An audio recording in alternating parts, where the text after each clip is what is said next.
பள்ளிக்கல்வித்துறை கடந்த சில ஆண்டுகளாக தொடர்ந்து பல்வேறு பிரச்சனைகளை சந்தித்து வருகிறது. வேறு எந்த துறையிலும் இல்லாத அளவாக ஆசிரியர்களின் போராட்டம் ஏதாவது ஒரு வகையில் தொடர்ந்து நடந்து கொண்டே இருக்கிறது.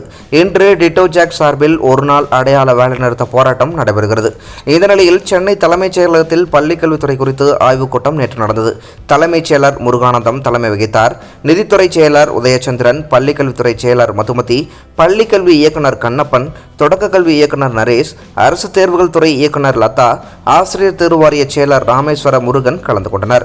இந்த கூட்டத்தில் பள்ளிக்கல்வித்துறையில் செயல்படுத்த வேண்டிய திட்டங்கள், மத்திய அரசு வழங்க வேண்டிய நிதி தொடர்பாக சமாளிக்க எடுக்க வேண்டிய நடவடிக்கைகள், சமீப காலமாக தமிழகத்தின் பல்வேறு பகுதிகளில் தொடரும் பாலியல் அத்துமீறல்களை தடுக்க எடுக்கப்பட்டுள்ள நடவடிக்கைகள் குறித்து விவாதிக்கப்பட்டது.